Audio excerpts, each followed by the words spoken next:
मैं उदय सिंह बोल रहा हूं। मैं वही उदय सिंह हूं जिसने मेवाड़ के वंश का फिर से उदय किया। मैं वही हूं जिसके लिए मां पन्ना ने अपने पुत्र चंदन का बलिदान देकर मेरी रक्षा की थी। मैं उसे हिंदू शासक राणा सांगा का सबसे छोटा बेटा हूं जिसने मुगलों के विरुद्ध युद्ध लड़ा, जिनके तन पर 80 घाव लगे होने के बावजूद भी अपनी मूंछों पर ताव देकर युद्ध भूमि में कूद पड़े। मुझे उस महाराणा प्रताप के पिता होने का गौरव प्राप्त है जो अपने स्वाभिमान की रक्षा के लिए जंगल जंगल में भटके, लेकिन कभी मुगलों की अधीनता स्वीकार नहीं की। मैं कलयुगी राधा कही जाने वाली मां मीरा का देवर हूं जिसकी कृष्ण भक्ति चित्तौड़ के कण कण में मौजूद है। मेरे को जयमल पत्ता और कल्लार राठौड़ जैसे शूरवीरों का साथ मिला, जिनकी बहादुरी के किस्से सदियों तक सुने और सुनाए जाएंगे। आज मैं आपको बताऊंगा मेरे जन्म के बाद मेरे भाई से ही मेरी रक्षा किस तरह से की गई और कैसे अकबर से लोहा लेते हुए मेवाड़ के शूरवीरों ने अपने प्राणों की आहुति दी थी। साथ ही प्रताप के जन्म के बारे में भी दिलचस्प किस्सा बताऊंगा जो आपको कहीं भी सुनने को नहीं मिलेगा। मेरा जन्म 4 अगस्त 1522 को त्याग और बलिदान के केंद्र चित्तौड़गढ़ में हुआ था। मेरे पिता का नाम राणा सांगा था और माता का नाम कर्णावती था। हम कुल 4 भाई थे जिनमें रतन सिंह, भोजराज और विक्रमादित्य थे। मेरे सबसे बड़े भाई थे भोजराज जो कृष्ण भक्त मीरा भाई के पति भी थे। मेरे पिता राणा सांगा की मृत्यु के बाद रतन सिंह को राजगद्दी पर बैठाया गया। मेरे भाई की बूंदी के राजा सूरजमल से तनातनी थी। एक दिन दोनों साथ में शिकार खेलने गए थे जिसमें दोनों ने एक दूसरे को मार दिया, जिसके बाद विक्रमादित्य को राजा बनाया गया जिसकी संरक्षिका मेरी मां कर्णावती थी। ये बात उन दिनों की है जब गुजरात पर तुर्क के राजा बहादुर शाह का शासन था। उसने देखा कि मेवाड़ खानवा के युद्ध के बाद जर्जर अवस्था में पहुंच गया है और एक महिला उसके राजपाट को संभाल रही है, तो यह एक अच्छा मौका है मेवाड़ पर आक्रमण करने का। उसने मौका पाकर 1533 में मेवाड़ पर आक्रमण कर दिया।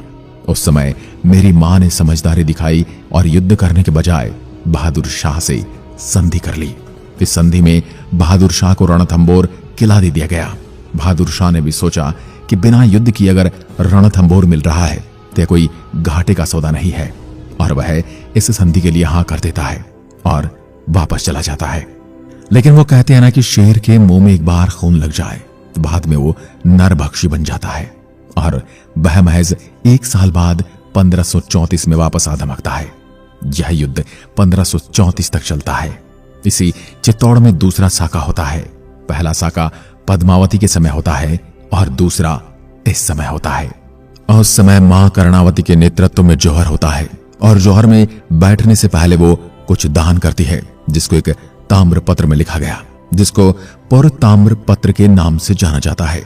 मुझे और मेरे बड़े भाई के प्राण की रक्षा के लिए हम दोनों को हमारे ननिहाल बूंदी भेज दिया गया और केसरिया करने का नेतृत्व देवलिया जो हाल में प्रतापगढ़ के नाम से जाना जाता है, उनके सामंत बाघ सिंह को दे दिया जाता है। उन्हें देवलिया दीवान के नाम से भी जाना जाता था। उस समय मेरी मां कर्णावती दिल्ली के बादशाह हुमायूं को सहायता के लिए राखी भेजती है। उस समय हुमायूं ग्वालियर में था और उसने पहुंचने से पहले ही बहादुर शाह मेवाड़ पर आक्रमण कर देता है और सभी रानियों को अग्नि स्नान करना पड़ता है, और बाघ सिंह भी इस युद्ध में लड़ते लड़ते पांडुपोल के यहां शहीद हो जाते हैं और बहादुर शाह चित्तौड़ पर अधिकार कर लेता है। उधर हुमायूं बहादुर शाह के मालवा पर हमला कर देता है और बहादुर शाह मालवा को बचाने के लिए जाता है। वहां हुमायूं से लड़ते हुए उसकी भी मृत्यु हो जाती है और चित्तौड़ पर वापस मेवाड़ का शासन हो जाता है। अब सबके सामने एक दुविधा आ जाती है कि अब राजगद्दी पर किसको बैठाया जाए, क्योंकि उस समय मेरी मां की मृत्यु हो चुकी थी और विक्रमादित्य इस काबिल था नहीं कि मेवाड़ के इतने बड़े राज्य को संभाल सके। तो सभी सामंतों ने मिलकर एक रास्ता निकाला और मेरे ताऊ उड़ना राजकुमार पृथ्वीराज के एक दासी पुत्र बनवीर को राजा बनाया। लेकिन बनवीर बहुत महत्वाकांक्षी था। उसके मन में राजगद्दी को लेकर लालच आ गया और उसने सोचा कि उदय सिंह के बड़े होते ही मुझे राजगद्दी से हटा दिया जाएगा, तो क्यों ना मैं उदय सिंह को ही मार दूं, तो हमेशा के लिए मेरे पास राज आ जाएगा। मां कर्णावती की मृत्यु के बाद मेरा लालन पालन धायमा पन्ना को दे दिया गया था। इधर बनवीर विक्रमादित्य को मौत के घाट उतार देता है। उसके बाद उसने मुझे मारना चाहा और तलवार लेकर मुझे मारने के लिए महल की ओर चल पड़ा। एक विश्वस्त सेवक द्वारा मां पन्ना धाय को इसकी पूर्व सूचना मिल गई। पन्ना राजवंश और अपने कर्तव्य के प्रति सजग थी। वह मुझे बचाना चाहती थी। उसने मुझे एक बांस की टोकरी में सुलाकर उसे झूठी पत्तलों से ढककर एक विश्वास पात्र सेवक के साथ महल से बाहर भेज दिया। बनवीर को धोखा देने के उद्देश्य से अपने पुत्र को मेरे पलंग पर सुला दिया। बनवीर रक्त रंजित तलवार लिए मेरे कक्ष में आया और मेरे बारे में पूछा। पन्ना ने मेरे पलंग की ओर संकेत किया जिस पर उसका पुत्र चंदन सोया हुआ था। बनवीर ने पन्ना के पुत्र चंदन को मारकर यह समझा कि उसने उदय सिंह को मार डाला। पन्ना अपनी आंखों के सामने अपने पुत्र के वध को देखकर अविचलित रूप से खड़ी रही। बनवीर को पता न लगे इसलिए वह आंसू भी न बहा पाई। बनवीर के जाने के बाद अपने पुत्र की लाश को चूमकर राजकुमार को सुरक्षित स्थान पर ले जाने के लिए निकल पड़े। स्वामी भक्त वीरांगना पन्ना धाय धन्य है जिसने अपने कर्तव्य पूर्ति में अपने आंखों के तारे का बलिदान देकर मेवाड़ राजवंश की आखिरी वंशावली को बचाया। पुत्र की मृत्यु के बाद पन्ना मुझे लेकर बहुत दिनों तक सप्ताह शरण के लिए भटकती रही, पर दुष्ट बनवीर के खतरे से डरकर कई राजकुल जिन्हें पन्ना ने आश्रय देना चाहिए था उन्होंने पन्ना को आश्रय नहीं दिया। पन्ना जगह जगह राजद्रोही से बचती, कतराती तथा स्वामी भक्त प्रतीत होने वाले प्रजाजनों के सामने अपने को जाहिर करती भटकती रही। कुंभलगढ़ में उसे जाने बिना कि उसकी भवितव्यता क्या है शरण मिल गई। मैं किलेदार का भांजा बनकर बड़ा हुआ। 13 वर्ष की आयु में मेवाड़ी उमराव ने मेरा राज्याभिषेक 1537 ईस्वी में कुंभलगढ़ के दरबार में राज्याभिषेक किया। कुछ दिनों तक शासन करने के बाद मुझे मेरी रानी जयवंता बाई से 9 मई 1540 को पुत्र रत्न की प्राप्ति हुई जिसका नाम महाराणा प्रताप रखा गया, जिन्होंने आगे चलकर मेवाड़ और राजपूतों का नाम रोशन किया और मुझे अत्यंत गौरवान्वित महसूस करवाया। आपको बता दूं, मैंने कुल 7 रानियों से विवाह किया था, जिनमें से पहली पत्नी जयवंता बाई थी। इन्हीं 7 रानियों से मुझे 24 पुत्र प्राप्त थे, जिनमें महाराणा प्रताप भी एक थे। मगर अपनी छोटी रानी का बेटा जगमाल मुझे अति प्रिय था और रानी की जिद के कारण मैंने मेवाड़ का अगला उत्तराधिकारी जगमाल को घोषित कर दिया था। 1540 ईस्वी में मैंने मेवाड़ी सरदारों व मालदेव राठौड़ के साथ चित्तौड़ पर आक्रमण किया और मावली नामक स्थान पर बनवीर को पराजित कर उसका वध कर दिया और मेवाड़ पर अपना अधिकार कर लिया। कुछ सालों तक शासन करने के बाद मेरे और अजमेर के हाजी खां पठान के बीच हरमाड़ा का युद्ध 1557 में लड़ा गया था, जिसमें मेरी सेना पठान से पराजित हो गई थी। इसी बीच विदेशी आक्रांताओं और अकबर के द्वारा मेवाड़ के आसपास की रियासतों पर हमले किए जा रहे थे और उस समय चित्तौड़ भी निरंतर मुगलों के आक्रमण से घिरा हुआ था। इसी दौरान मैंने अपने पौत्र अमर सिंह के जन्म के मौके पर मेवाड़ के शासन भगवान एकलिंगजिंग के दर्शन करने कैलाशपुरी गए थे और यहाँ आयड़ नदी के किनारे शिकार के लिए डेरे डलवाए थे। तब मेरे मन में चित्तौड़ पर मुगल सेना के आक्रमण को लेकर सुरक्षित जगह राजधानी बनाए जाने का मंथन चल रहा था। इसी दौरान मैंने एक शाम अपने सामंतों के समक्ष उदयपुर नगर बसाने का विचार रखा, जिसका सभी सामंत तथा मंत्रियों ने समर्थन किया। इसके बाद उदयपुर की स्थापना के लिए हम जगह तलाशने पहुंचे। तब मैंने यहाँ पहला महल बनवाया, जिसका नाम मोती महल दिया, जो वर्तमान मोती मंगरी पर खंडहर के रूप में मौजूद है। इसी बीच मैंने एक सुरक्षित राजधानी की चाह में 1559 ईस्वी में उदयपुर नगर में अपनी नई राजधानी बनाई। एक तरफ दिल्ली सल्तनत का मुगल बादशाह अकबर अपने साम्राज्य का विस्तार करने के लिए राजस्थान की ओर बढ़ रहा था और 1562 में नागौर के किलेदार जयमल राठौड़ को हराकर नागौर पर अपना अधिकार कर लिया। जयमल राठौड़ हारकर मेवाड़ में यानी मेरी शरण में आया। एक बार मैंने मालवा के शासक बाज बहादुर को भी शरण दी थी, जिस कारण अकबर उससे नाराज हो गया था। अकबर ने 1567 ईस्वी में मेरे पास एक संदेश भिजवाया कि तुम जयमल व बाज बहादुर को मुझे सुपुर्द करो, मेरी अधीनता स्वीकार कर लो। लेकिन मैंने उस फरमान को नहीं माना। अकबर ने मांडलगढ़ के मार्ग से होते हुए 23 अक्टूबर 1567 ईस्वी को चित्तौड़गढ़ दुर्ग पहुंचकर डेरा डाल दिया। इस बीच मैंने चित्तौड़गढ़ दुर्ग में आपात बैठक बुलाई, जिसमें यह निर्णय लिया गया कि चित्तौड़गढ़ दुर्ग का कार्यभार जयमल व पत्ता राठौड़ को सौंप दिया जाए और स्वयं महाराणा उदय सिंह गोगुंदा की पहाड़ियों में जाकर उदयपुर नगर की रक्षा करें। इसी निर्णय के तहत मैं गोगुंदा आया और जयमल व पत्ता राठौड़ ने वहीं रहकर अकबर के आक्रमण का जवाब दिया। राज मर्यादा तोड़ने पर मैंने क्रोधित होकर कुंवर शक्ति सिंह को दरबार से बाहर निकाल दिया।